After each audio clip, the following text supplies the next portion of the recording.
Welcome to Duo Chat with Brittany and Cynthia, where we talk about drama shows like Dawson's Creek, One Tree Hill, and more. Hi everyone, it's Brittany. And I'm Cynthia. And today we're talking about Season 6, Episode 10, titled Even Fairy Tale Characters Would Be Jealous. Air date November 10th, 2008, and the synopsis is... Nathan wrestles with his former self as to whether to give up basketball to be a family man only, or pursue his dream, as he encourages Haley to do a USO concert for the Marines. Lucas punches Julian in the face, but reconsiders collaborating on the movie he already sold the rights to, and monogamous Millicent is jealous by Gigi. Well, that's what it says. Well, it actually says Virgin Millicent, so, that was unnecessary, but, yeah. Because I'm like, monogamous, of course she is. Yeah, they're just trying to be descriptive, I guess, but yeah.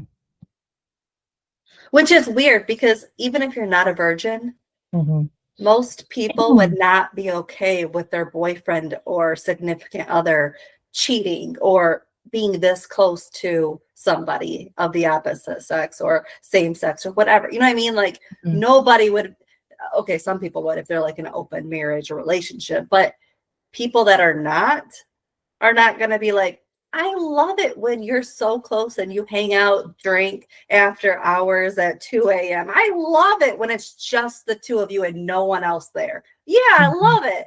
Nobody in their right mind who is not in an open relationship is going to accept that. So I don't like that that's how it was even written, by just saying virgin, because even if you're not going to like it. Plus, with her being an intern, you would think that he would know by now with how everything ended up with Alice. Like, he could get fired over this if his boss knew that, he was having Gigi spend the night at his place. So, but is it because he knows her that he feels like obligated to take care of her, that he feels like he can't say no? Yeah, but again, maybe he didn't learn those lessons, because, would he treat this if it was anyone else, not Gigi? No, probably not. Like, I would hope that he wouldn't. I would hope that he would have learned from his boss, but I don't know. But, oh my God, I just, Gigi.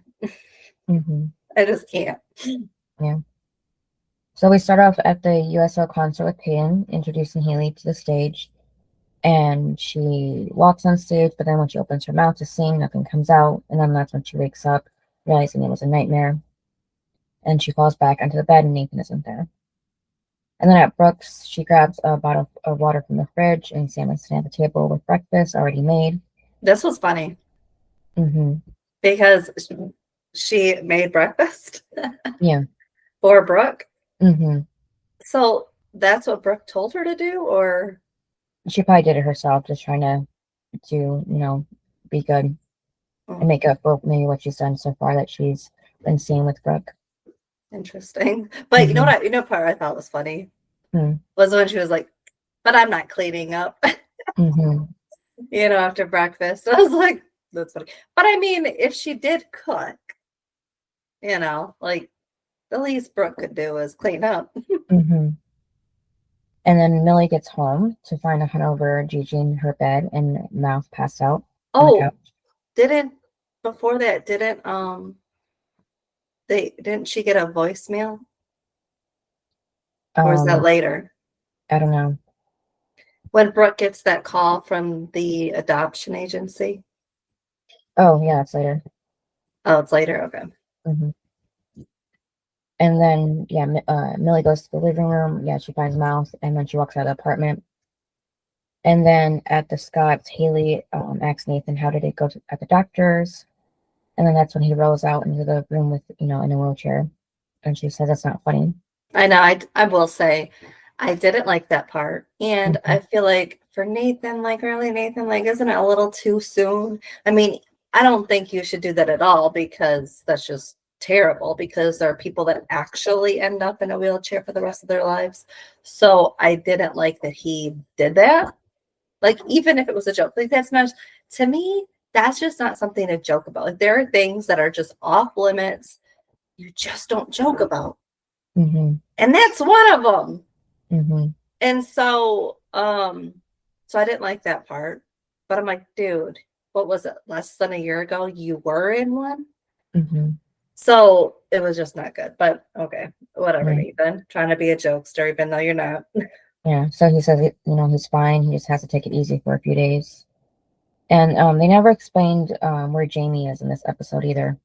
I know. I was like, is he supposed to be home with Nathan? Because why is Nathan not at the concert?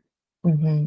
It's weird. Like, some other people seem to be there, which is really just Lucas, Brooke, and Peyton and Julian. But I mean, it's like, there's really, like, that's really it. Like, nobody else. Like, Mouth isn't there. Millie's not there. Skills, people from this friend group. Mm-hmm. And Nathan is just at home playing a video game. Yeah, like, that's productive. Mm-hmm.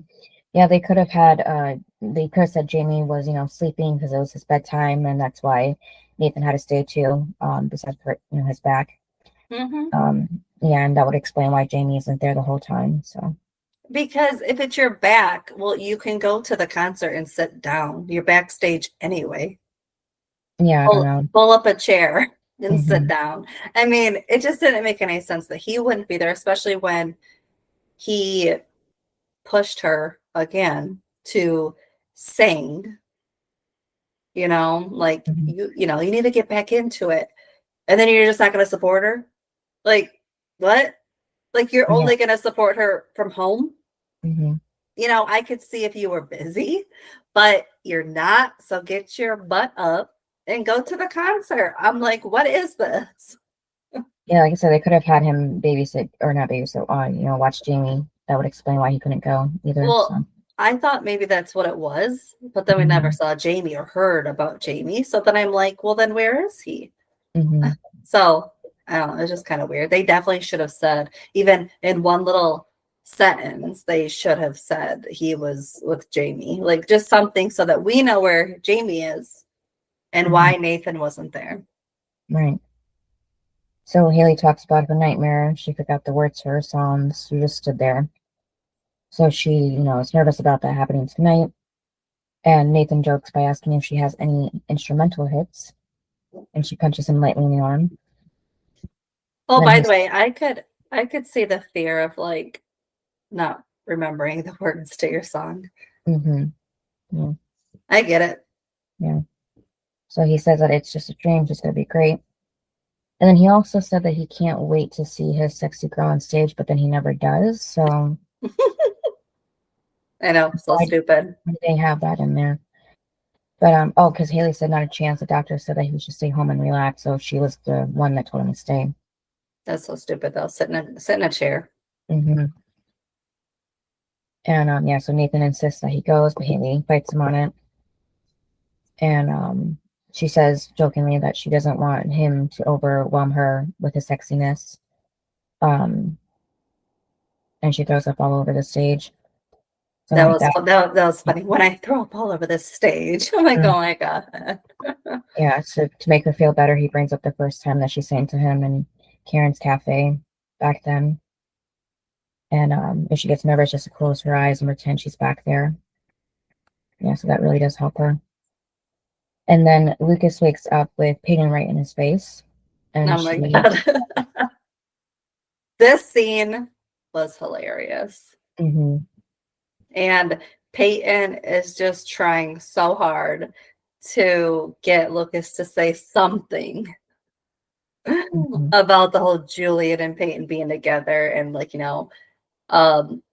all he says is okay and gets up. And then she's like, that's it. Like, you're supposed to be jealous and ask questions and get mad, and all you say is okay. I'm like, and I just thought it was funny, like her reaction to him not being jealous was hilarious. Yeah.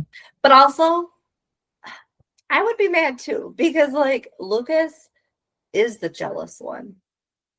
Like, of course he would be jealous. So, Yeah, it just kind of annoyed me too, but it was pretty funny at watching her try so desperately to get him to be jealous. Mm-hmm. Yeah, and then he just says okay again. I do wonder. I kind of wanted to see what happened from the last scene of them, because remember, he brought it up and then it went dark, like, like end of scene, and it was like, huh? Like, what happened? Did they just like this? Like tell each other it's bedtime and go to sleep? Like, what happened? I want to know, because he brought it up or whatever, and then it was just done with. And then here, he doesn't say anything, and he just says okay and gets up. And I'm like, but what happened last night? Like, I want to see that scene. He probably just said okay and went to sleep, and they just didn't talk, probably. And then he woke up again and said okay and got up. Yep. Oh my God. And then back at Brooke's, Sam asks Brooke if the food is okay. She says it's delicious. And then she's been reading some material about raising a teen. So she knows that when a teen cooks for you, they're likely to ask for something or confess to something. So whatever she did, she's impressed with her cooking, so she's not in trouble. So I will say usually that's what happens. Like, if your kids don't usually cook for you, yeah, usually it is something. Like, because how many times do you hear like, oh, the kids snuck out or something, and so they, are trying to suck up by making breakfast or dinner or lunch or something for their parent. It's like, or cleaning or something, and it's like, you never do that. What are you doing? And definitely for Sam, because she has been doing bad things, so it's kind of like, okay. Yeah, I think she's just making up for it. But yeah, so Brooke's doing the responsible thing and, reading about teens and their behavior and everything, because she can't even like pull this from her own experience, because she didn't do this with her parents because they weren't even around. So she didn't have the chance to do something like this for them. No, but I feel like sometimes in situations, like when you're being raised, you can like think of, this is what I'm not going to do. Like, there are people that are raised by alcoholics, and when they have kids, they're like, I will never drink or be around people that drink because I don't want that lifestyle for my children. Like, there are people that do that. Like, I know people that changed because of the way they were brought up. And, I think it could be like that too, of Brooke being the out of control teenager, not having the supportive parents. And I mean, she idolized Karen when Karen had her. I mean, she could pull from that too, of like, I had a role model that disciplined me. And I'm going to take the lessons that Karen taught me. And remember, like, when she grounded her, Brooke was so excited. Like, Brooke could pull from that experience and be like, put it into this situation of, Sam, I was you, but like, I'm going to be a role model of mine and do differently, or, like, do the same thing, but not like my parents did. Like, she could have learned very easily what not to do from her own parents, which I think is why she's trying to be present with Sam, because her parents obviously weren't. So she's already doing the right thing in that direction. But I do think it does come from your past. Because again, sometimes people follow in the same direction of their parents, but sometimes they don't. And I think Brooke is trying hard not to. Yeah, I'm just saying that she never had this situation happen before. She never cooked breakfast for Karen, so she's just reading up on anything else that she may not have experienced when she was a teenager, is all. And then Brooke asks Sam if she's excited for the concert, getting to see the band Angels and Airwaves. Is that a real band or made up for this? Nah, I didn't know about them. Yeah. So Sam acts like it's not a big deal, but she thinks it will be pretty cool. And that's when the phone rings. And Brooke doesn't want to disrupt it a moment, so she lets the machine get it. And then she hears the message about a woman, Patricia, apparently from the agency for the adoption agency. She needs to talk to Brooke about a placement for a newborn. And Sam looks concerns, you know, feeling like Brooke may give her up just to have the baby. So I will say I'm actually surprised that the adoption person actually left that on the voicemail, because normally it's so and so calling from the adoption agency, you know, call me back. Like they don't know, like you're not really supposed to give information just in case that's not that person's number. So I was surprised they did it, but obviously they did it for a fact of Sam. But isn't it weird how Brooke never clocked that at all? Like that might affect Sam. No, probably not, because she doesn't know Sam's past, because obviously Sam has been, you know, pushed out when a younger kid probably was taken in. So yeah, but Sam has said, like, I've never had a home. Like, and you would think Brooke would clock that of like, oh crap, she heard that. But she doesn't. She's just like, oh, the adoption agency called. And it's like, but you never clocked how Sam at all. It's just weird. She probably just, like I said, she probably didn't know about Sam's past because Sam probably doesn't talk about it much. And considering that Sam was living in the car, she probably just thought that, you know, since they didn't notice that Sam wasn't even around, they didn't even care to push her out because they didn't even remember she was even there to begin with. Yeah, but she knows that she, you know, like this is the first place to call her home. She knows, remember, Sam told her about her mom giving her up and stuff. And she knows she knows that the foster people didn't care about her, the home that she was in, because she was sleeping anywhere but there. I mean, she knows that stuff. So the fact that she didn't, just kind of weird, but okay. Yeah, so Sam tries to be happy for Brooke and tell her she's the new Angela. And then starts eating her breakfast, you know, dropping the topic. And then Mouth wakes up from his phone ringing. It's Millie. Oh, by the way, I will say when she did the whole drop in and then leave, I did think it was funny though. Yeah. Because they didn't even hear her. Like seriously, even Mouth, who was on the couch. Yeah, so she's calling from her parked car. She asks how did last night go. He says he worked late again. And then she just says that she wanted to let him know that she'll be back there shortly. And he says, awesome. But of course, he's panicking now, trying not to show it. And of course, this is all an act for Millie for saying that she hadn't been to the apartment yet. So he asks how long, you know, she'll be. She says maybe 5-10 minutes. And he's like thinking if that's even enough time to get Gigi out. And he says he'll just see her soon. Yeah, and then I thought it was funny because like she was about to hang up and she's like, oh, and do one small thing for me. And she said, get that slut out of my bed. It was funny. Yeah.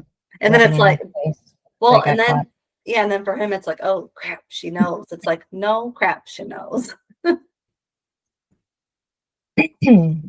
And then Lucas goes to see Julian to punch him in the face for keeping his relationship with Peyton a secret. I mean, the fact that he just opens the door, boom, it's like, what? Yeah. Yeah, this was after, because this reminded me of when Luke from Gilmore Girls punched Christopher. I forgot what the reason was, but he did the same thing, went to his apartment and punched him in the face and then just walked away like Lucas. So I think it was because Lorelai and Christopher slept together. Oh, yeah. Like, I don't know if they were, like, I don't know if Luke and Lorelai were on, like, the little not break to get, like, I don't know if they were just, like, in, like, a little separate. I don't know, like, what they were going on, but she slept with Christopher, and then he found out and was like, bam! Yeah, they did, because she was upset that they broke up, so that's why she slept with Christopher. But, yeah. But, like, okay, like, here's the thing, though. Peyton did not slap Lindsay or anything like that when she found out they were, like, when she met her or anything like that. Do you remember what everybody told her? Be nice, play not. Like, they were always telling Peyton, like, get over it, be nice to her. And it's like, Lucas, you are now with her. You went through this whole Lindsay and you shoving it in Peyton's face. Like, you find out that this is her ex, which how close and serious were they? You don't really know because you didn't really ask. She said they're in love. That's what she said last time. But did he hear that? Yeah. But even so, he almost married Lindsay. Like, he can't just go and punch people that are her exes. Yeah, well, to give him credit, like they both kept it a secret from him, so this is new information that he's just finding out right now. So but he's with Peyton. Like, mm-hmm. And Peyton has tried desperately to get him back. So she's not gonna just run away and go be with Julian. Yeah, I know she doesn't care about Julian anymore. I know, but that's what is like so annoying because like he's just gonna punch people that are not like if Peyton was like having an affair with Julian, I could see the punching. But like this was a long time ago that they were together. It's not like just yesterday. Like, so this is new information for him, and the fact that Julian was working with him and didn't say a single word that he already knew Peyton. I know, but like that's business. So he is allowed to just go around and punch people. Well, it became personal when it came to Peyton. So okay, but like that's why sometimes you don't miss business with your personal life. Like, you know, well, he didn't know what he was getting into, so it wasn't his fault. I know, but once he did, he needed to take it as an adult and be like, I can't go around punching people. Again, this is where if it was real life, Julian would press charges.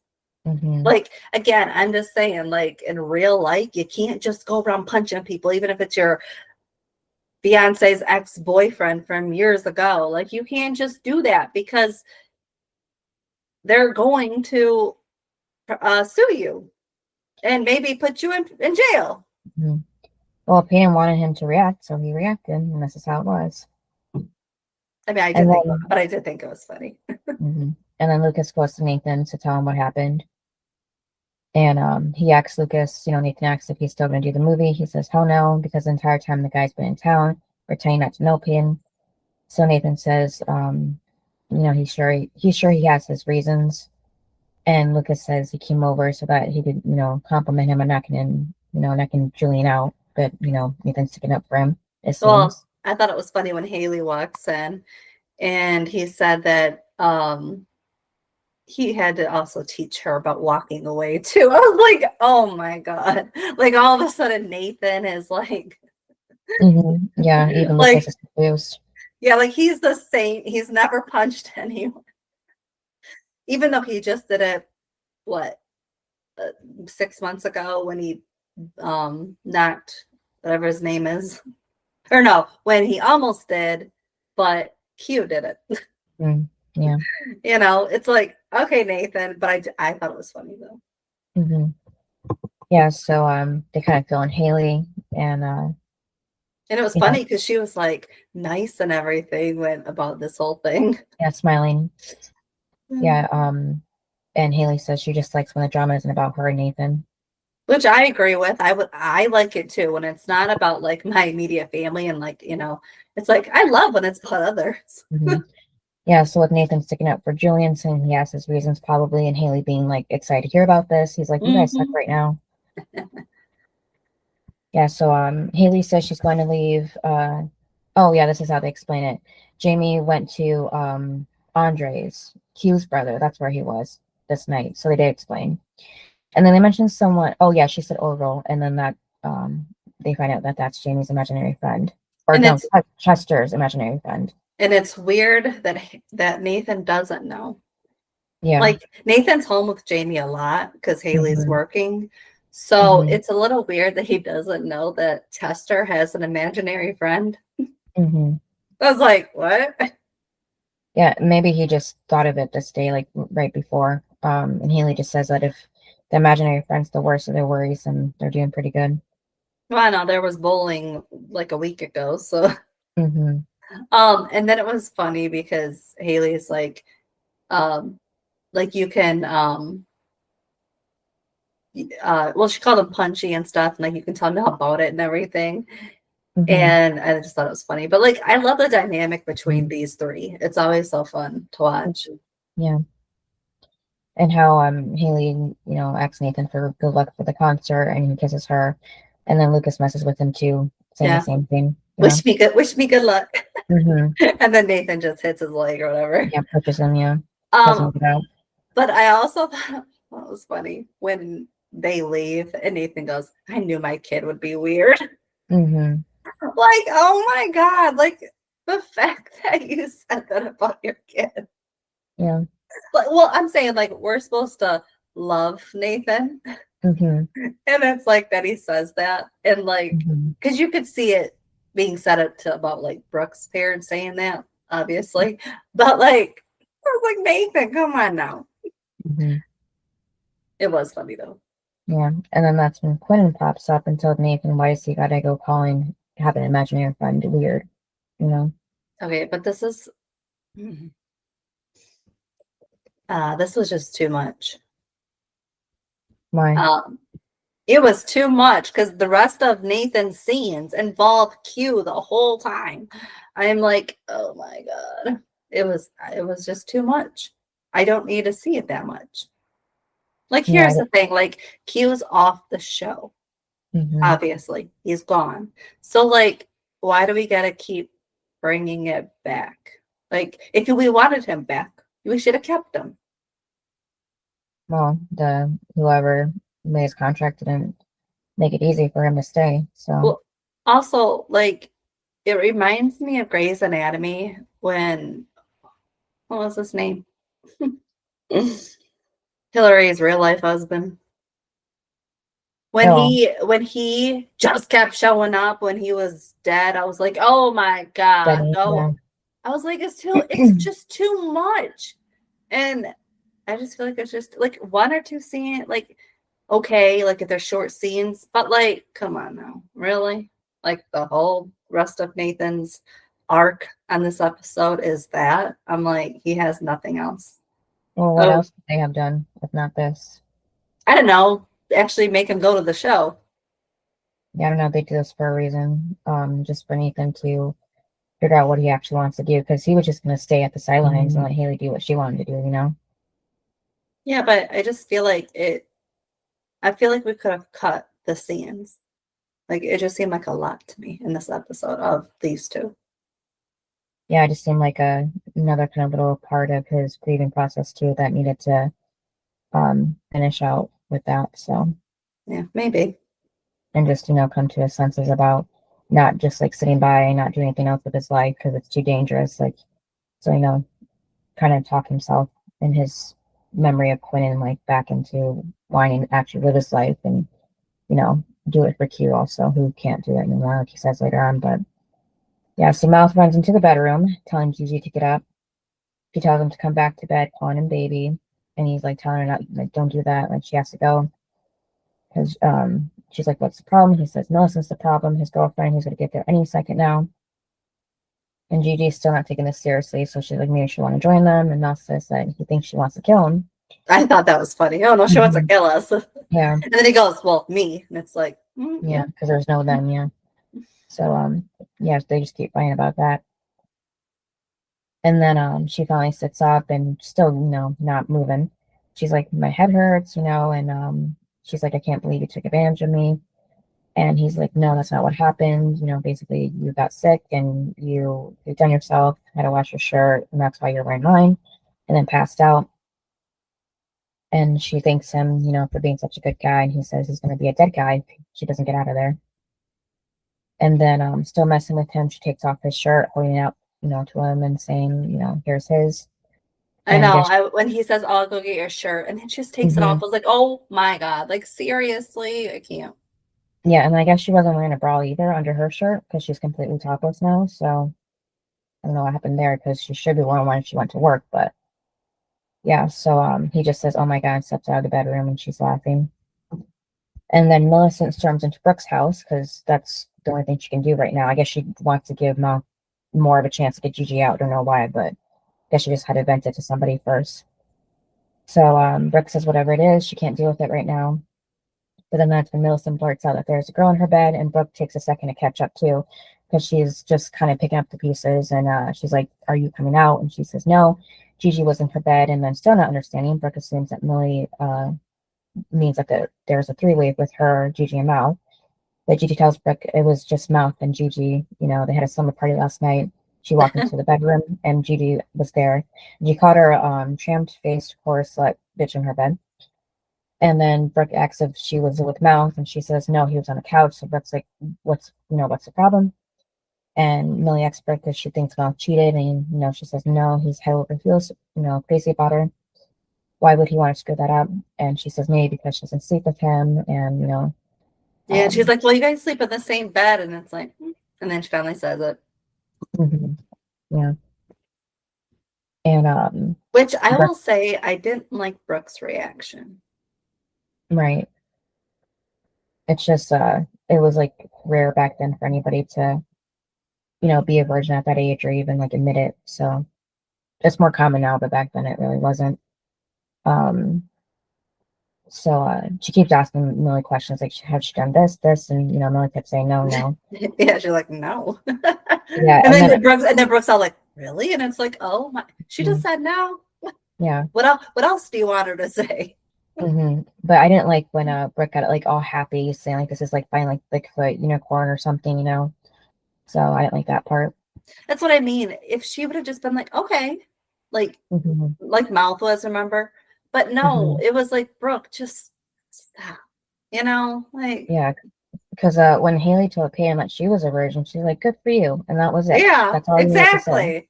Yeah, and even when she was still questioning it, Peyton's like, you're good. Like, it's like he loves you. Like, like have that reaction. Yeah, but Brooke just focused on this and not the fact that Millicent slept over, at the at the apartment with Mouth. And Millie says maybe she should just have sex with him, and Brooke tells her no, like it's not about that. Mouth loves her for who she is. She just needs to go home and talk to him. So she says, Millie says thanks, and Brooke was about to ask if Millie's at least done one other thing, but Millie cuts her off and just says no. That's what I mean. I just feel like she was too pushy with this. And like, here's the thing: your friend came over and opened up to you.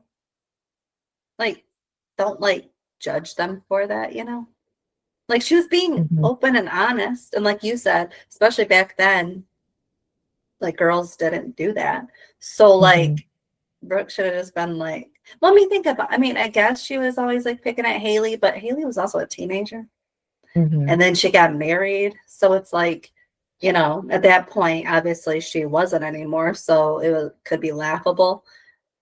But which it still shouldn't, because I mean she was a teenager. But I mean, even now, it's like I just kind of wish Brooke would have just been like, like a little bit more supportive of her. And then at the USO show, Peyton says to Sam that it's gonna get chaotic.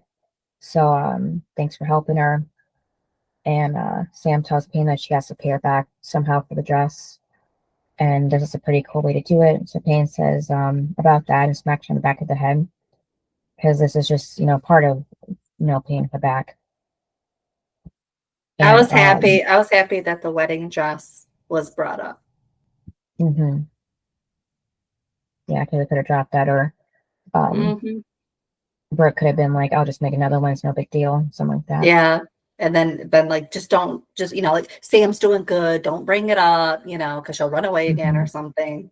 Yeah. But instead, Peyton's like, no, this is just like payback. Yeah. So Sam asks if she can ask Payne a question without, getting slapped. So she says, depends on the question. And Sam brings up if she ever met her birth parents, and Payne says, yeah, one of them recently. Turns out, they weren't so great, but her other parents are always going to be her real parents. And Sam says it seems kind of greedy, though, doesn't you think? And, she's got 4 parents, she has none. So Payne tells her she has Brooke, and she's pretty great. And Sam says, yeah, but it's not going to last because she's going to get a baby. And, of course, Payne doesn't know about this. So Sam just starts saying when 2 people love each other, but Payne does her look like, for real, what's going on. She says that the lady from the agency called her about a baby. And then that's when Derek walks up. And, Payne greets him and then introduces him to Sam. And Sam, of course, is confused that Derek is her brother. So Payne explains that it's a long story, but they have the same father. And Derek says if you call him that, he's an ass. And Payne jokes that he has issues like Sam does. So Payne tells Derek he's going to have to let that go. And then Mouth says it's a long story. Yeah, but Gigi. Does he really have to let it go, though? Right, yeah. considering Like he can make these jabs for the rest of his life if he wants. Like it's his life. If he wants to sit there and say my dad's a deadbeat dad, my dad's a jerk, my dad's an ass, he can say that the rest of his life. Like he doesn't have to let it go. If Peyton wants to, that's one thing, because also she wasn't raised by him. She was adopted. Like for him, he was truly going to like be raised by him, and then he abandoned him. You know what I mean? Where he didn't have another father like Peyton did to come in and rescue him. He didn't have that. So his only male figure in his life was the person that left him when he was little. Like it's different when you're a baby and you get adopted into a loving family and you have this mom and dad who love you and will do anything to protect you. And then, you know, the flip side is you get this life, you know, where his mom had tried, but, you know, she was a single mom and the dad was, well, him. It's like, it's different. And then for Peyton to just be like, well, I met him. Okay, but you don't have that connection that he has. Like you have two different views on your lives, because Peyton, you were raised with a happy family. He was not. You know, like it's just different. Yeah, especially considering that we found out just last episode that he reached out to Mick about performing at the show, but never heard from him. So yeah, it's still kind of fresh. Yeah. So it's like for Peyton, she can be like, you know, I met him once or whatever. It was great. You know, like she can put whatever twist she wants, but then she can go back and call her dad, right? Derek cannot do that. That is his dad. Like the one that he reached out to after abandoning him all these years and cheated on his mom and all of this, and then calls him, and Mick is just like, bye. Like, I want nothing to do with you. I mean, again, he doesn't have somebody, a male figure, to call up and be like, I need you. Peyton has that. Like, it's just different. Also, Peyton's only connection to this person is the fact that he was a part of giving her life. That's it. She doesn't have this bond that Derek may have from when he was a kid. Do you know what I mean? Like, it's different. Like, Peyton grew up in this happy little life. Derek clearly did not. And I just don't like that she is telling him how he should feel when that's just not true. Like, everyone is going to feel differently about situations. And I don't like that. She's just like, get over it. That's all. Yeah. Jamal says it's a long story to Millie, but he'll explain everything to her. They're working late. I'm sure he will. And Millie acts like at work, she got drunk at work, and he says, yeah, but it was after hours. So that's even better. Yeah, so she says, you know, you were drunk with an intern after hours, and he says, it sounds worse than it was. Nothing happened. And Gigi couldn't drive, and he didn't want to look creepy, you know, bringing her back to the dorms at her school. So Millie says that she could have taken a cab or the couch at least. Mom could have also maybe called one of her friends or somebody too, from her phone to help. But yeah, Jamal says he was just being respectful, but Millie says that he's paying too much, respect to the wrong girl. I agree. So he says he's sorry, it was innocent, and she can trust him. And she says it's not him she's worried about, but she has her new rule: nobody except them in their bed, not ever, and to burn the sheets. And then Nathan is playing a basketball game at home when Quentin appears again to tell him he's still there. So Nathan acts like, why now? And Q says because he needs him to answer for the why and how. Maybe he's in his head or maybe he's still alive. And they look at each other and Q laughs and says, nope, he's still dead. Nathan asks him what does he want. So Q asks him the same question, like, doesn't he have the sandball championship to play? Nathan says he quit, and Q says that's not much of a comeback. So they're going back and forth like that. While back at the show, Haley tells Payne they have a small problem. She can't perform tonight because she's resting. The audience is going to hate her. So Payne tells her it's going to be great. You know, she's not going to ruin the show. And Haley says she is because she's nervous and can't even remember the lines to her own song. Yep, and that's when Mia walks up.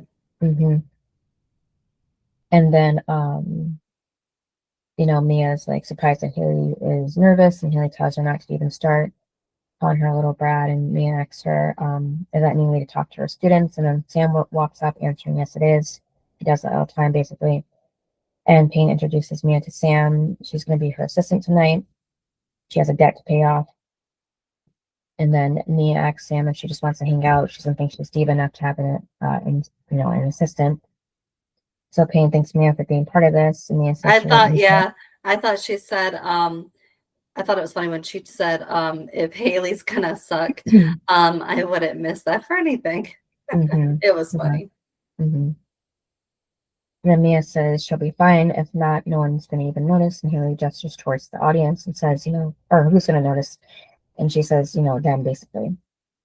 And then Mia tells Haley to look at the crowd as they're waiting for her. And Haley says, yeah, kind of like all the people waiting for her second record, right? Mia says, right, it's going to be fine. So they stop teasing each other. And then, Payne gets on stage, talks to the audience, and it's an honor to be there for her, or for them and his family, her brother and his family.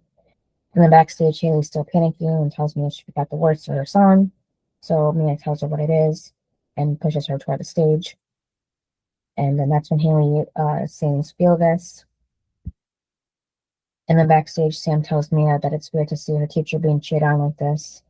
And Mia says to get used to it because her teacher's a badass. And Sam asks Mia if it's fun being on the road. And Mia says it's awesome, but sometimes it's hard sleeping in a different place every night. And Sam says, she's done that before. And then Nathan's still at home, going back and forth about, with Clinton, saying that he didn't like scaring Haley and Jamie at Sandball, like almost getting hurt again. And Clinton tells Nathan he just probably feels guilty for that, yeah. So maybe it is a good thing he quit.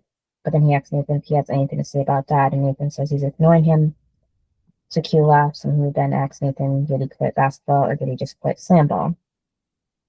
And now Q's ignoring him when he says, what does he want from him? Meanwhile, Payne was ignoring Julian when he tells her that, ignoring her, ignoring him will only work for a minute, but she's going to crack a smile. I like when she was like, what do you want from me? Like, I'm busy. Yeah. And then she tells him, like, you need to go talk to Lucas because that's what he says he wants. Yeah, so I really don't know why he was telling her that, but she goes back to. I think he was doing it just to get under her skin. Yeah, because it's not like he has permission. Like, is it okay if I talk to him or something like that? Well, especially because that's his new business partner, right? Should be, or employee or something. Like, like you now have a contract together, so you don't need permission from the fiance to talk to him. And then elsewhere, Lucas walked up to Brooke, basically asking about Julian, like, did Payne ever bring up her past in LA? So Brooke's like, oh, so she told you. And, Lucas is like, you already knew. And she says that she was a practice dummy to tell, him, because she knew he was excited about the movie and didn't want to ruin that for him. So he's not allowed to be mad. Well, I liked when she brought up how, like he tried to hook up with her right after they broke up. So like he can't be mad and all this. And that, she would never tell Peyton. Like, that's the thing, is like he did things right after and everything. So he can't really get mad at Julian. It's also not like she's running around trying to talk to him. Like if she was doing that, I would be concerned, but she's not. So it's weird that he's still like hung up over this. Well, I see why. Like he shouldn't be mad at Peyton, but I can still see why he'd be mad at Julian because they've been probably working together for weeks and he's never brought it up. So yeah, like be mad at Julian because he kind of forced you into this contract. Where, remember, he did say, I want to talk to my fiance. And he was like, no, just sign it. And Lucas was dumb enough to sign it. Well, again, Peyton didn't know he was coming to town. Like, you can't get mad at her. She's supposed to tell you about all of her exes. You know what I mean? Like, you guys are happy now. Like, don't get mad and hung up over it. Yeah. Like, it'll only destroy you. So Brooke brings up that he almost married Lindsay too, and Julian was just a rebound. Yep. But if Peyton started going out with Julian basically that same day, and Lucas started going out with Lindsay, wouldn't Lindsay be kind of the rebound too? I feel like she was, but he went a little further with his rebound by almost marrying her. Yeah, that's why Lucas asked you girls fall in love with the rebounds, and Brooke says every time, but it's not real. That's kind of what he did. Mm-hmm. And then she tells him just to go, talk it out, be fine. And that's when Lucas sees that Julian is talking to Lucas or to Peyton over there at the soundboard, wherever she is, and he says he would if he could squeeze in between her and the rebound guy. And then Peyton introduces Mia to the stage, saying she's a big fan. She's young and very sexy or hot. And backstage, Mia asks Haley to see. Peyton called her young. And to get her back, Haley tells Mia she thinks she saw Jason out in the audience. And then Mia gets on stage and tells the audience that she's single and she performs her song, You Can't Break a Broken Heart. And then somewhere else, Derek tells Haley that she was great on stage. So this did seem kind of random because they never interacted before. Right? Well, I mean, the only time they really saw each other was when the whole group met him at the banquet in high school. Right, yeah. So I just thought this was kind of weird as if they've been, talking for a bit. But they show that they did have that connection about having well, he had the parent that was a performer, and she's the parent that is a performer. So she asks about her touring, and she says no, she wants to be there for her son. So he knows it was a tough decision for her, but she's a great mom for playing her son before her career because he didn't get that. Mm-hmm. So he says Jamie's lucky, and he is. Mm-hmm. So Haley just says that they all make different choices and they need different things, and eventually they learn to define happiness for themselves on their own terms, inspired to pain over the people that have caused them. And Gigi walks into the editing room at a station to thank Mouse for last night. She's sorry she got wasted. I can't with these two.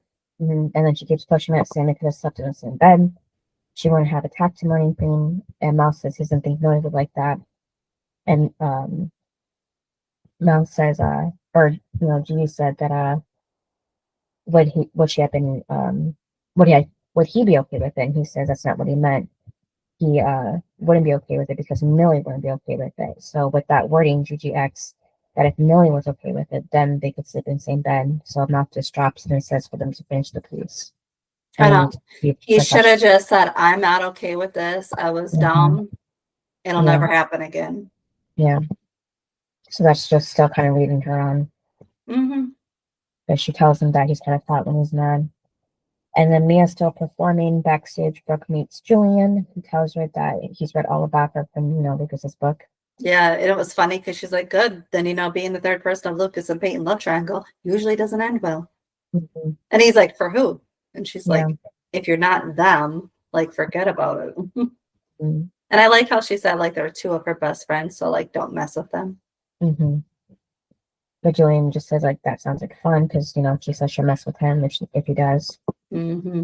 Yeah, so he's just messing with Peyton and Rick now. Well, and Lucas. Yeah.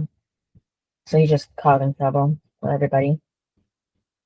And Peyton walks up, telling Brooke that to stop playing with her best friend and to introduce the next band. And Brooke's confused because they didn't discuss this before, but Peyton gives her the look like I'm trying to get you away from him. So come on. Yeah, but he saw the look, so he's just smiling, Mm-hmm. Yeah. I got to you both. Yeah. And then Nathan's watching the slam ball game, with Q spoiling it, I believe. That's what he's watching, right? The whole time is this game here? Or was it other game? I think no, it was slam ball, but it was just annoying. Because because Q said that Nathan already knew what was going to happen, so I was wondering if it was an old game or not. Or Nathan just is that predictable of how these games go now.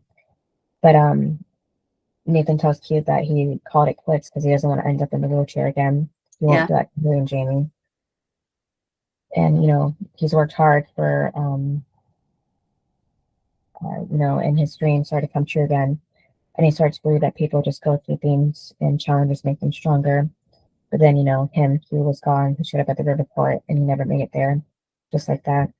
I will say, like, I didn't like when Q said, like, oh, so you're quitting for them, and he's like, yeah, and he's like, well, like if that's your excuse and stuff, like it's a true excuse. Like it's not even an excuse. It's being real. It's being a man. It's learning your boundaries, what you are and aren't going to do in life. Like, to hurt the people that love you the most. Like that's being a man. Like, so for Q to be like, oh, like that's just an excuse of them. No, that's being real. Like what you should do. You don't want to be the Nathan that will go to the extreme lengths of slam ball, hurt himself, be in a wheelchair again, and be like that for the rest of his life. Like that, oh yeah, that's great for the two people who love him. Like that's not being a family man. That's not being a husband. Like at some point, if it's going to endanger your life, you shouldn't do it. Not when you have people to take care of in life. Yeah, well, that's not really how Q was meaning it. He meant like, so he's just going to sit there, for the rest of his life and do nothing, just be afraid of it, that kind of thing. Not do exactly basketball, but just to do something, something, that, a passion of his. And, just putting himself out there to do something at least once in a while. Yeah, but he was talking about slam ball, and Nathan walked away from slam ball because of, like, it wasn't, he didn't want to injure himself and be like that for Haley and Jamie. Like he can do something else that isn't so extreme and violent that will put him there. Yeah, that's what he was trying to get at. Like you just can't do nothing. Yeah. Well, he just has to find his passion again. Mm-hmm. Yeah, Q was just like trying to push him to believe in that and start thinking of something else he could do.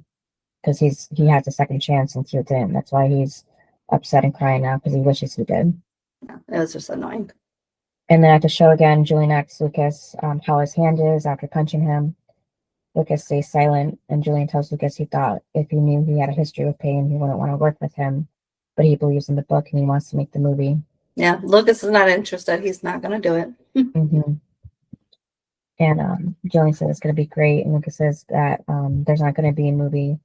And Julian says at the risk of getting punched again, he owns the option of the book. So it's happening with or without him now. Yeah. Because he signed the contract. Which you would think Lucas would know that by signing, but whatever. Mm-hmm. Yeah. And then Payne and Brooke introduce the next band. And then backstage, Payne asks Brooke if she heard that she's being a baby, and she tells her Sam is scared and she should talk to her about it because she's sure that her days are numbered with her. And then the slam ball team that Nathan was on, they win the championship. So it says, guess they didn't need me, and turns off the TV. And I guess that's technically the last time we see Owen, I think. And then Q tells Nathan, guess he didn't need them either. And Nathan said there's more to life than basketball. Exactly, there is. Mm-hmm. Yeah, and so he says, like, every time he gets to see Jamie laugh or Haley, that's a dream come true. They're his life. And Q says he owes it to them to be the best version of himself, the version that fights for what he wants when he's not afraid to be great. He's better for them when he's living his dreams. And there's nothing selfish about that. Yes, but again, if your dreams lead you to the wheelchair, again, you have to figure out what is not going to endanger your life and put people at risk. That's what I'm saying is like, yes, you can follow your dreams, but again, it's just the same thing with Haley. If it takes you away from your family, it's not worth it. Like, it's just not. Like, Jamie you only have so many years with your kids. So like, yeah, let's do everything right now because you're young, and then you just miss it all. Like, there's so many parents that are like, I missed my child's life because I was a workaholic. Well, what's more important when you die, your family or your work life? Let's see here. You know what I mean? Like, at some point you have to put yourself into what's more important. And for Nathan to say, like, my family is more important than basketball, he finally got that, because Dan Scott never understood that until what now? I mean, it's like he also lost out on his kids growing up because he put basketball first. So it's like Nathan doesn't want that life, and he's realizing it. So to like push him of like being the best version of yourself, that is being the best version of yourself. Turning into Dan Scott is not the best version of Nathan. Mm-hmm. And so if taking basketball out helps him, well, I guess that's what he has to do. Mm-hmm. I mean, Jamie was a part of slam ball time of his life, anyhow, during games, between games. So it's not like he was completely leaving Jamie out when he was part of it. No, but slam ball it's not a good sport if you want to not be injured. Mm-hmm. Yeah, and you can note that now. And then Millie goes to the station to talk to Gigi. She knows Mouth isn't there, so she can talk to her freely without him getting in the way. So she tells her that she knows she had some sort of puppy love with Marvin in high school, but she needs to back off. And Gigi says she doesn't know what she's talking about, of course. And Millie says she thinks she does because she doesn't trust her or like her. So how about she just stays out of her bed and stay away from Marvin? And then walks out, and Gigi just smiles. So I don't know if this was just because she was still messing with Gigi, like happy she made her mad, or I don't know what she thought she was doing, but she didn't seem serious about Millie's threat. I thought Millie was a badass in this episode. Mm-hmm. Yeah, because at the start she felt like kind of insecure of Gigi and kind of threatened, on her end that maybe Marvin might, want to be with her instead of want to be with Gigi instead of her. Well, and then the fact that she talked to him and now she's about to talk to the other problem. Like both of her problems she has talked to, and if they do something, bye. Like don't mess with me sort of thing. Like I loved her little transformation that she had in this episode. It was great. And again, she could have very easily just been like, you know what? I'll let him take care of it. But she's like, you know what? I'm going to talk to the problem. Like girl to girl, like woman to woman, I'm going to talk to you. Like right. don't mess with me, our relationship, anything, because you're not in it. And then back at the show, Brooke tells Mia that she was awesome on stage, and then takes Sam to the side to talk to her about the baby situation. But when she brings it up, Sam says it's none of her business. But Brooke says it is, and Sam tells her she gets it. Everyone wants the puppy, not the mutt. It happened before, so she knows what happens next. She goes back to the pound, and she gets the baby. That was so sad. So Brooke tells her, it's not going to happen. She doesn't ever want her to feel threatened or afraid that she's going to ask her to leave. Her home is her home now, and it will be for as long as she wants it to be. So she makes Sam understand this before giving her a hug. And then elsewhere, Peyton finds Lucas and tells him she's sorry, And if Julian talked to him, he says he did. He's not going to do the movie, though, but Julian's still going to make it anyway. And Payne says he can't do that, but Lucas tells her that he signed the rights over to him, so he can. And Payne says Julian just can't take it away from him, but legally he can. And Lucas says he just doesn't want to work with him. He doesn't trust the guy, and he just wants him out of their lives, which is kind of funny because technically he doesn't get out of their lives because, he starts dating Brooke. But well, eventually he does because they move away. Yeah. Well, they're still dating at least. Or no, do they start dating before they leave? I don't remember. Yeah, I mean, he gets with Brooke, but eventually in a couple months they leave anyway. So right, yeah. So Payne said it's her fault. She should have told him right away, and Lucas said it's okay. There'll be other books, other movies. And then later on after the show, Payne asks Derek what do you think of the show, and he says he doesn't think it could have been any better. And he thinks Payton, and she said it's nothing, just happy to do it. But Derek says it means a lot to him in the Marines. It made him realize that he wasted too much time being upset about the family he didn't have, and needs to spend more time being thankful for the family he does have. So Payne's happy to see that he let it go. Meanwhile, Sam tells Mia, thanks for letting her. Well, I do for Derek, I do like that he does recognize Peyton as his sister. Yeah, remember at first he didn't, so I was happy that he's like, you know what, and I think, and I like too how Peyton is showing up for him and showing him like, I am here for you, I always will be, because even though she says it, like you need, especially for Derek who has people that may say it, like his deadbeat dad, but like he needs action, he needs to see it, and Peyton actually showing up for him, I love, because he does need to see it, not just hear it.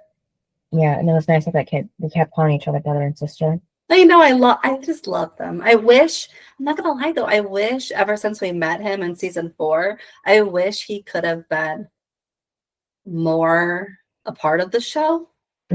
Not just here and there. It's sad that he's just like the come and go character, like and only in for a couple episodes out of the whole seasons, I didn't, I don't like that part, but I wish he could have been more involved because I think he would have been great. Like seeing their bond, not just, here and there. Yeah, well, I'm surprised they even brought him back in these seasons when they're adults, because a lot of shows that just drop characters. If they have a time jump, they just kind of start over from the start, it seems. So. Well, even especially like on teen shows, even when the kids go to college, they normally drop the parents. Like I know on Beverly Hills 90210, once they go to college, for the first year, I think, when they're in college, the parents are there, like as in the one set of parents. They're there, but then eventually they go away. They just disappear. Like they move away. And it's like, again, not really realistic, like especially if they've always been there. Where the rest of then it just becomes them, like as the adults. And the parents come and go on holidays. And it's like, huh? Because I mean, these parents, especially parents that have always been there, all of a sudden they're just not there. It is weird. And then again, I didn't like when One Tree Hill did it. Oh, they're just gone. Okay. Yeah. So Sam thanks Mia for letting her hang out with her all night, and she asked for Mia's autograph, and Mia said she'll give her number so she can call her and they can hang out. Yeah. And then she said that Peyton, Haley, and Brooke are really cool. But they're boring. Yeah. Okay, I will say I don't think they're boring. Like I would love to hang out with them. I'm sure you would too. Yeah, it's just Mia's actually closer in age with Sam, so she still kind of like has that kid mentality. So versus a 20-something-year-old. So it makes sense why she would bond with Mia or with Sam like this. So. Yeah, but she's 18? They're only like 22 or 23. It's not like a huge difference. Yeah, but she's like still closer to like 15 than 20-something in some ways at least. And then at the station, Gigi tells Mouth that she's going home, but if he can walk her to her car. And she right away explains that she's not hitting on him. She just, doesn't want to be in the dark. And they never even found out who killed Clinton Fields. Okay. Do you think she was doing this out of concern for herself and her safety, or do you think she was doing it to get back at Millie? I think it was concern. I know. I thought that too. I was like, I would 100% do the same thing, asking a male coworker, because you don't want to be seen as a woman out in the dark, especially if the killer is still out there. I mean, you just wouldn't do that. I mean, even now, like, okay, look at work. We had this guy who was homeless, and he was living. Yeah, I remember talking about this before. Yeah, by the dumpster. But like our thing was we were not allowed to leave without by yourself. You had to leave with more than one person. And again, even arriving, you kind of had to arrive kind of in a pack, so that, nothing would happen to you. And like, that was always the thing. And so I agree, but I'm just saying, like, for safety wise, like, I get it. Like, even then, like, even in the daylight, we were still told we could not just really walk out by herself. And so I get why she would want that. So that's why I was like, actually, for once, am on Gigi's side for wanting someone to walk out with her or just see her out. I get that part. And then, do you think the writers had her mention that they never found Q's killer because he was in the episode, or because they were foreshadowing that they were going to get back to that later on, or both? I mean, it could have been, but it could have easily been the same thing of, like, if you hear something like in your town and, a murder, and you're like, wait a minute. And it was just like a fluke thing. Like it was not something, like, it's not like he knew Q and that's why he was going after him. It was nothing like that. So of course that's going to scare everyone in town, and that's going to put you on high alert. And I think that's maybe what it was, just like a I am scared and his killer is still out there, sort of thing. Mm-hmm. I mean, it could have been that way because I think that's what any one of us would have said. Mm-hmm. Like, again, especially, I think she had to say that because Mouth was like, you know, I'm putting boundaries up. Where she's like, please just do this because of this. Because if she would have said, I'm scared to walk alone, he would have been like, what are you talking about? Like at your dorm, I'm sure you walk home alone. But it's like, so I think for her to say it a little bit more stern of like, you know, they never found him is more like, okay, I need to do this sort of thing to make him do it. Right. And maybe her school is kind of farther out. Maybe it's not even in Tree Hill, who knows? So yeah, maybe that was my thing too, was maybe it's in the middle, like this news station is in the middle of Tree Hill or something where her school is like 30 minutes away or something. So obviously, you know, she doesn't have to worry, maybe. And maybe on campus there's security. Yeah, so she doesn't have to worry. So I will say, like, there is a difference between like being on your college campus, I'm sure, and actually in the workplace. Especially given it's dark outside. Yeah. Like, it's just creepy. So they get to her car where she apologizes for being such a girl when she shouldn't, because it's the men that should, you know, that make us feel unsafe to be alone at night. Yep. And then Mom tells her to drive safe, but before he walks back into the station, she tells him she doesn't want to cause any trouble with him or Gigi, so she'll try to be better about it. And Mom tells her he appreciates that, and then she heads home. You mean Millie? What did I say? You said she didn't want to cause a scene between him and Gigi. Oh yeah, yeah, him and Millie. Okay, so, but then I didn't like it because Millie's watching. Yeah, when she and then she gets mad because she sees that, oh, it's still continuing. But again, that's why I wondered from you, did you think it was Gigi being Gigi or Gigi being a concerned female? No, I think she was concerned, except for the hug part. He should have told her that they shouldn't hug because that's unprofessional anyway. So yeah. But I don't think that she did it as like, oh, Millie might be watching. Yeah. Because was Millie just there like trying to spy on them? Because I don't think she was there like to pick him up or anything from work. No, it was just a spy to see if they were going to work late and what's going to happen, and is he going to take her home or something. Right. And probably follow them if he did, probably. But back at the base, Julian asks to talk to Peyton, and she tells him that he has a lot of nerve because he showed up there, you know, unannounced, gets to sign his book over to him, and then tells him he's going to make the movie without him. And Julian says it's not exactly what happened. He apologized to Lucas and told him he wanted to have him on board to make the movie, but he said he didn't want any part of it, and he would let him punch him. So Payne likes hearing that Lucas punched Julian, and Julian tells her that he believes in the book and he wants to make the movie. And yes, he told him he could do it without him, but the truth is that he needs him to tell the story. That's all he wants, nothing else. So Payne says he's lying, he says he's not, and she knows that this is business. He tells her to convince Lucas to do the movie. And Payne asks if he'll make the movie that Lucas wants, you know, if she does, and he says he will.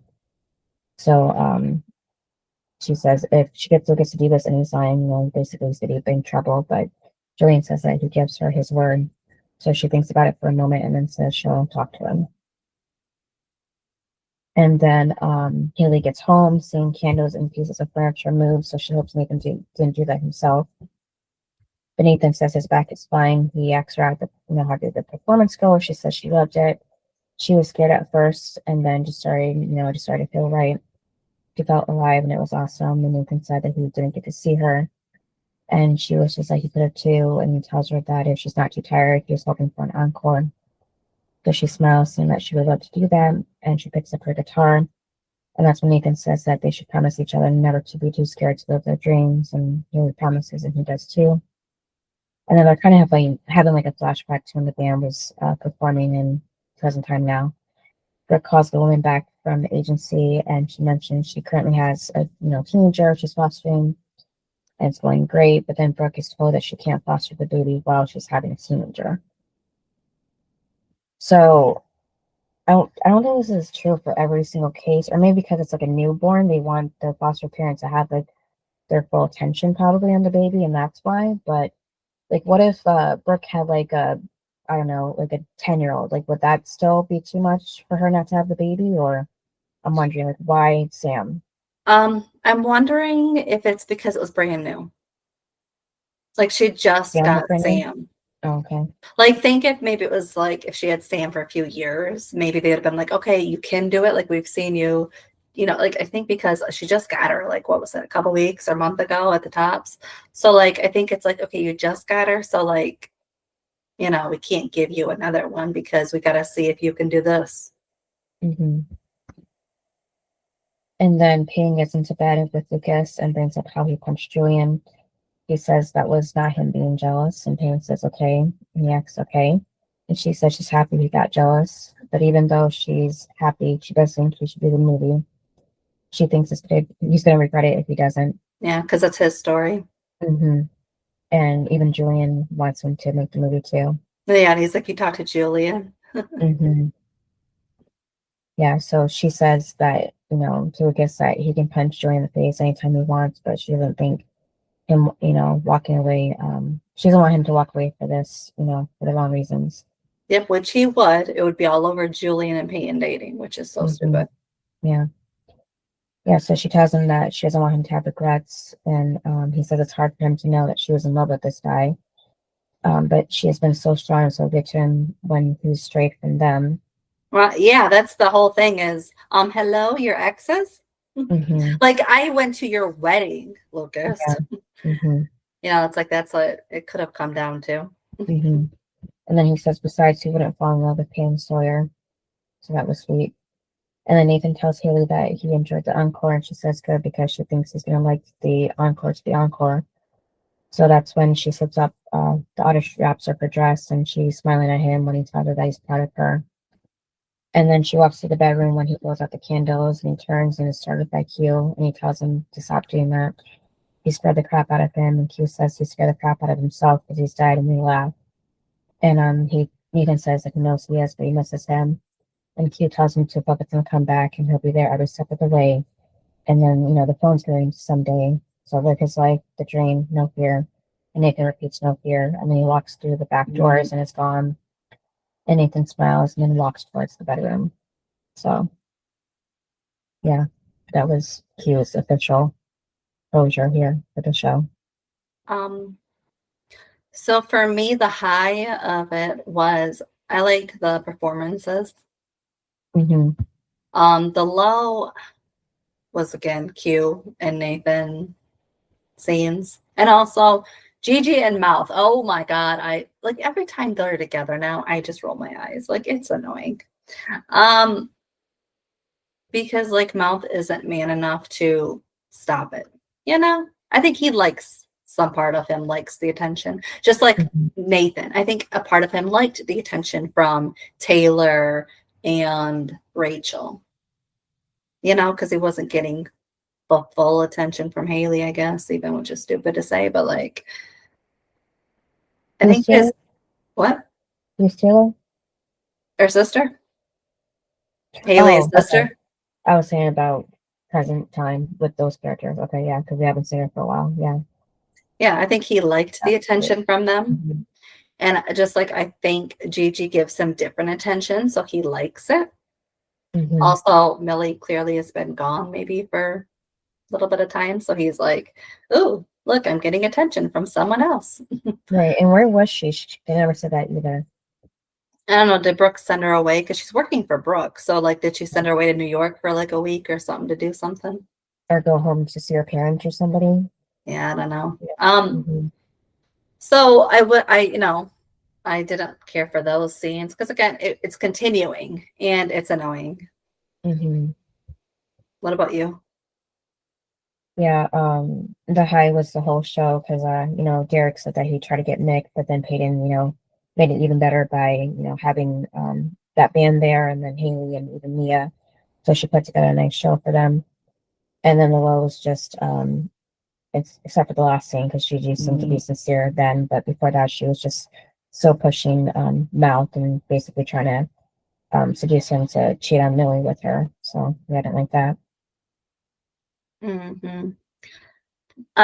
So for me, I would say I would rate this an 8.5. I mean, for me, not too much happened in the episode. It was kind of a boring episode. Yeah, I gave it an 8. Yeah, and I gave it 8.5 just because I like the music aspect. I liked seeing Haley and Mia perform. So I like that part of it. Yeah. And of course, I mean, Lucas punching Julian was funny. Yeah.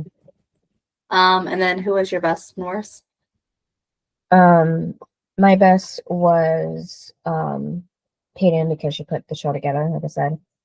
And then she was the one that told Brooke about talking to Sam about the baby and everything, thinking that she's gonna, send her off somewhere. And then the worst, I didn't like Gigi either, but I didn't like the agency calling Brooke, the agent woman, about the baby and saying that she can't have the baby without, with having Sam at the same time. So that kind of like just caused more tension between them, because they were like just getting on a good track with them. Like Sam was behaving, Brooke was, having an easier time with her, and they were getting along, and then this happened. So just kind of ruined that. So I didn't like that. Well, clearly Brooke never took herself off of the adoption agency's list. Like when she got Sam, she never took herself off. Which is what she should have done, because they probably wouldn't be calling her for one. Because they didn't know about Sam. She told them. So, because I think too, if they would have known, they would have taken her off. So for me, the worst was Gigi, because actually, I'm gonna go with Mouth. That's what I picked. Mouth was the worst because he is letting Gigi keep thinking things. Like, he's the one in a relationship. So like, if we blame anyone, it's gonna be Mouth, because she doesn't have any obligation to Millie, besides if you want to go to like woman to woman. But like, realistically, Mouth is the one that's is guilty for all of this, because he is the one making Gigi feel like she has a chance. He's not seriously putting boundaries up. He's not forcing her to, like, he's not doing anything that would make it professional at all. And he always goes at her and says, my girlfriend said this. My girlfriend feels this. Well, how do you feel? You must feel that this is okay. Otherwise, you would say, I feel this way. I'm uncomfortable. And maybe Gigi would stop. But because you keep saying your girlfriend, you're using your girlfriend as the excuse, instead of just you. So I don't like it, because he just keeps throwing it. Like, he just keeps using Millie, and I just think it's wrong. So, and again, in a, thing like this, he is the one responsible. And because, I mean, think about it. He could turn Gigi into his boss. Right. So I just don't like it. And so, yeah, he's the worst. And then the best, I'm going to go with Millie, because she was a badass going to Mouth and Gigi. I liked how confident she was, because especially when we met her, she wasn't confident. And I mean, she told Brooke, who I didn't like her reaction, and didn't really give her any advice either.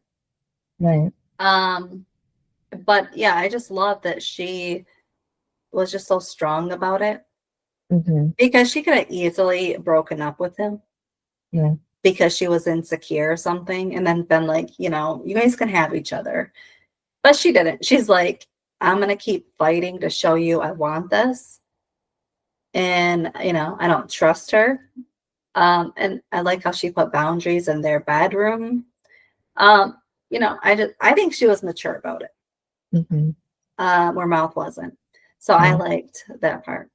And then for the band Angels and Airwaves, there actually is a real band, because it was created by Tom from Blink 182.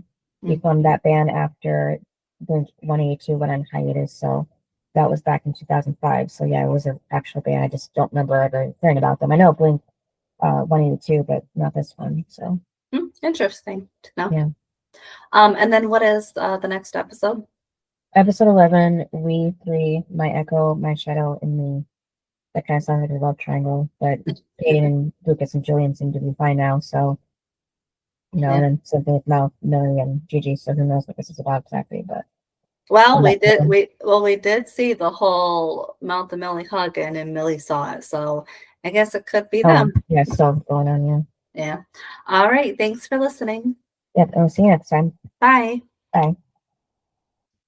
Thanks for listening to this episode of Duo Chat. If you want to chime in with your opinion about the episode and the show we discussed, you can email us at duochatpodcast@gmail.com. And to keep up with updates about the podcast, you can follow us on Twitter, Instagram, TikTok, and subscribe to our channel on YouTube at Duo Chat Podcast. And give us a review wherever you listen to podcasts. We would appreciate it.